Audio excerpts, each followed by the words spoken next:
Bonjour, je suis Mathieu Daldy, conservateur du patrimoine au musée Condé du domaine de Chantilly, et nous sommes ici au cœur de l'atelier de restauration des peintures du musée Condé et au cœur d'une action très importante qui a lieu en ce moment même, c'est la restauration d'une partie de la collection des portraits de la Renaissance française du musée Condé, et une partie très particulière qui vient du château d'Azay-les-Rideaux, qui est issue d'une collection donnée en 1939 au musée Condé, la collection Pont-Saint-Miencourt. Et ces tableaux, après avoir été restaurés, vont gagner temporairement le château d'Azay-les-Rideaux à partir du mois de mai pour une grande exposition consacrée aux portraits de la Renaissance française. Donc nous sommes face à toute une série de portraits avec des modèles de la fin du XVe siècle jusqu'au début du XVIIe siècle. Vous avez Charles VIII, vous avez Charles IX, vous avez Élisabeth d'Autriche, vous avez un peu plus loin le prince de Condé, Louis Ier de Condé, Catherine de Médicis, le duc de Guise, donc tous ces grands noms de la Renaissance française qui sont en cours de restauration.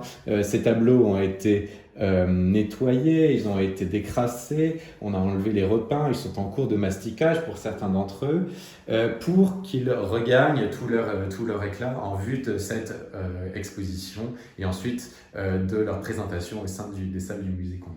Et puis au sein de cette collection, peut-être l'un des chefs-d'œuvre les plus importants, il se trouve ici. Il est dû à un grand portraitiste qui s'appelle François Clouet, qui est le fils de Jean Clouet, qui était le portraitiste de la famille royale, le portraitiste du roi Henri II, de la reine Catherine de Médicis, de leurs enfants. Et justement ici, nous sommes face au roi Charles IX, à l'âge d'une vingtaine d'années. Vous savez, c'est un roi qui n'a pas vécu très longtemps, il est mort en 1574.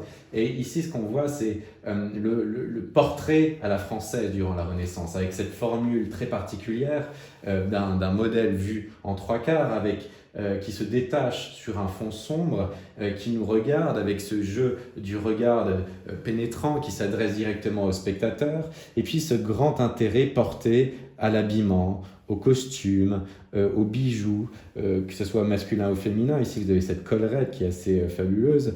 On a évidemment cette toque. Et puis, si vous vous approchez, vous apercevez aussi cette petite boucle d'oreille qui est typique des derniers Valois, qu'on va retrouver ensuite chez le frère de Charles IX, qui est Henri III.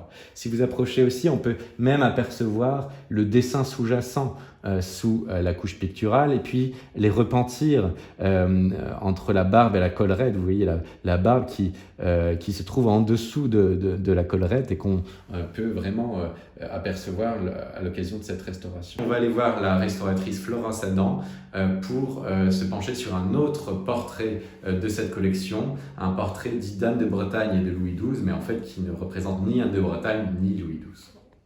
Bonjour, je m'appelle Florence Adam, je suis restauratrice de tableaux et je travaille très régulièrement pour le musée Condé, et j'ai la chance d'être associée à cette campagne de restauration. Et là, on a choisi de vous montrer ce tableau tout à fait extraordinaire. Ce sont deux portraits de deux personnages, et c'était des portraits individuels qui ont été rassemblés pour ne faire qu'un seul tableau.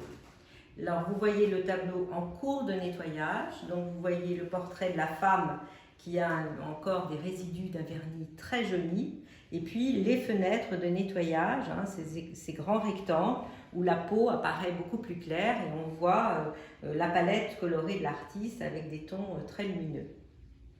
Alors la particularité de ce tableau, c'est qu'on a retrouvé une inscription dans la partie supérieure qui reste encore à identifier parce qu'elle est très lacunaire et assez abîmée.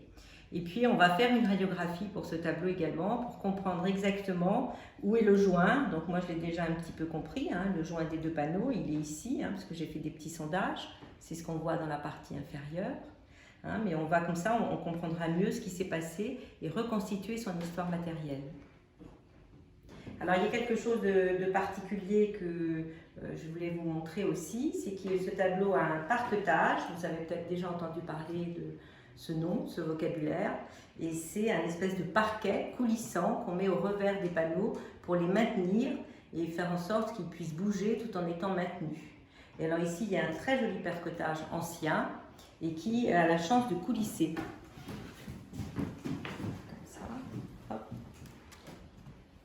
Je ne sais pas si vous voyez.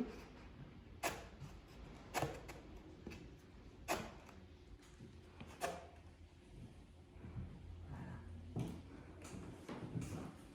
Et alors on vous a aussi mis la photo UV, hein, parce qu'on utilise beaucoup les ultraviolets pour connaître un peu l'origine du vernis, son épaisseur, son vieillissement.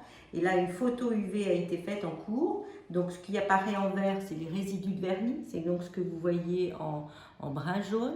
Et là, ça apparaît en vert à la photo ultraviolet. Donc c'est une photo très spectaculaire.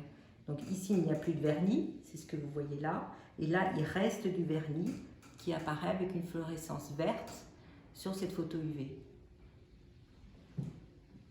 Voilà, alors là, maintenant, la dernière étape, ça sera de finir le nettoyage.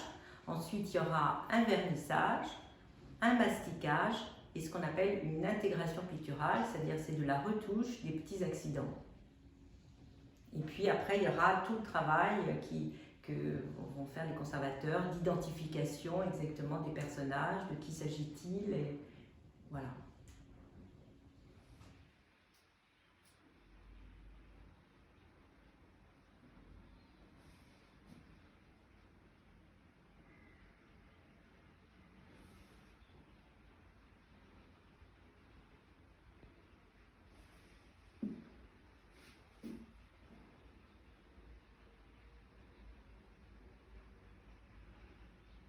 Bonjour, donc je m'appelle Marie-Ange Laudecraft et je suis restauratrice de peinture. Et voilà, et donc le musée Condé m'a demandé de travailler sur cette campagne de restauration. Donc je vais vous parler plus particulièrement de ce tableau dont le nettoyage a été très spectaculaire. Donc il y avait un large repeint qui recouvrait tout le visage et le fond aussi pour cacher cette matière très abîmée, originale bien sûr, très abîmée, très craquelée et tachée aussi. Voilà. Donc le nettoyage a été très méticuleux, mais bon, c'était intéressant de dégager quand même la peinture originale parce que bon, c'est quand même beaucoup plus joli que ce que c'était, malgré les altérations très importantes. Voilà, donc là j'en suis à l'étape, le tableau donc a été nettoyé, un premier vernis au tampon et les mastiques ont été aussi faits. Donc les mastiques servent à combler les lacunes profondes pour que le niveau de la peinture soit égal sur toute sa surface. Donc je vais commencer sur ce tableau la réintégration. Donc je vais commencer par combler les blancs des mastiques et ensuite je reviendrai tout doucement par petits glacis successifs pour réintégrer les mastiques. Donc ce qui est intéressant sur ce nettoyage, c'est que en fait l'ancien restaurateur avait repeint le portrait avec des yeux bleu-gris, alors que là on voit très bien, elle a les yeux marrons et elle avait une chevelure rousse, alors qu'en fait elle est blonde châtain clair.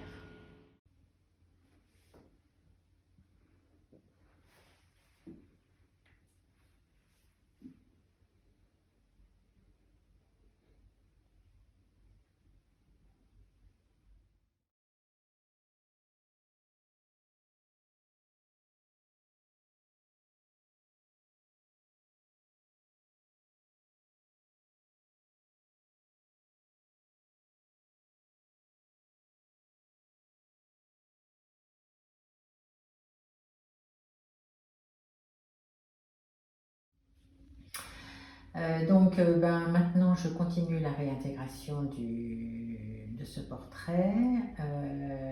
La principale altération, c'était ce réseau de craquelures très important qui altérait beaucoup la vision du visage.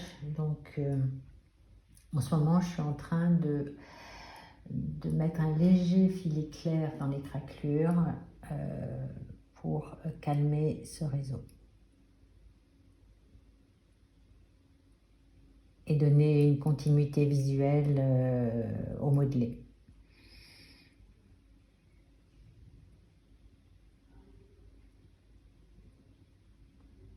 Voilà, je passe un premier ton parce que donc il faut mettre une couche très très fine pour que le réseau soit toujours un petit peu présent. Et je reviendrai plus tard mettre un autre filet plus au ton. La réintégration se fait toujours en plusieurs étapes. On n'a jamais la couleur en une seule fois. Voilà. Déjà on calme le côté très foncé de la craquelure. Et ensuite je poserai un léger glacis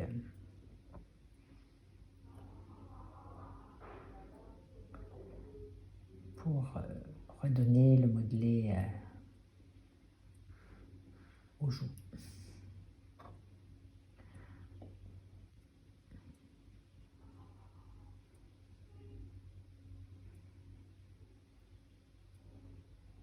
Voilà.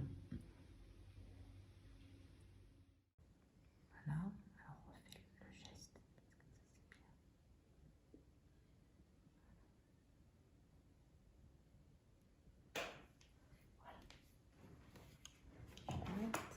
Donc actuellement, je suis en train de retoucher ce tableau. Donc au centre, il y a une lacune importante parce que ce sont deux panneaux qui ont été collés ensemble.